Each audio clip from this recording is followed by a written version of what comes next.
Welcome to Unleashing Human Potential, a leadership insight series from ATW Training Solutions, where we share practical leadership ideas to help you empower your people, elevate performance, and build stronger organizations. Each episode delivers a quick leadership insight you can use immediately. Hi, I'm Todd McDonald, founder and president of ATW Training Solutions. Let's unleash the potential in you, your people, and your business. For several years, I had the great experience of working directly with John Maxwell and his team. One of my favorite sayings from John has stuck with me for nearly 30 years, and it's this: leadership is influence, nothing more, nothing less. That one sentence cuts through a lot of noise because leadership isn't about the title on your business card. It's not about the position on the organizational chart, and it's definitely not about authority alone. Leadership is about the person you are and the impact you have on others. Most leaders begin their leadership journey by leading from their position. And to be fair, position does come with authority. But when you're promoted into a leadership role, the organization gives you certain responsibilities and decision-making power. But here's the problem.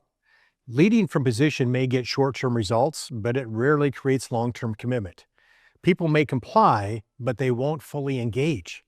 They'll do what's required because the boss said so. They'll follow the rules, they'll meet the minimum expectations, and they're going to complete their tasks.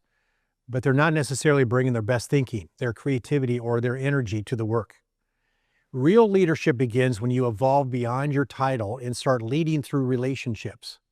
Because when people trust you, when they feel seen and when they feel valued, when they believe you care about them more than just the results, that's when influence takes over.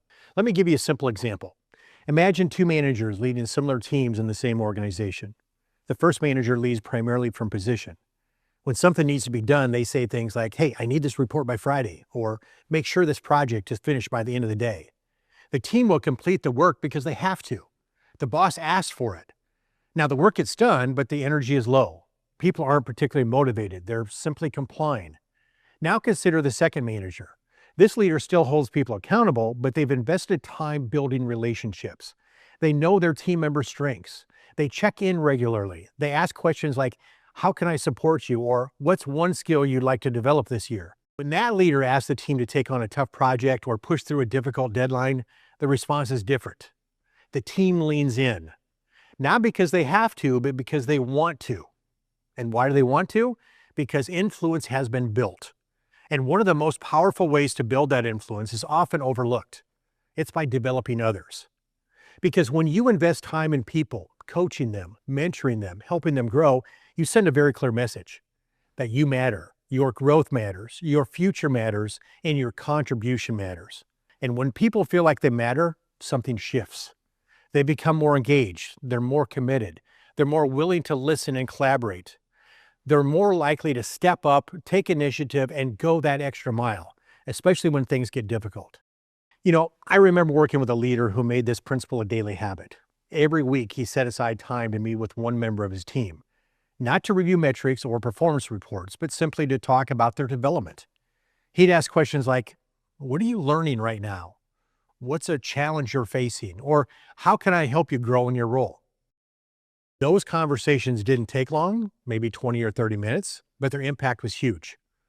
Over time, his team became one of the most engaged and high-performing groups in the organization, not because he had the most authority, but because he had built the most influence. So here's the leadership reality. You can't demand influence. You have to earn it. And it's earned through a few simple but powerful practices: consistent relationships, authentic conversations, and a genuine commitment to helping others succeed.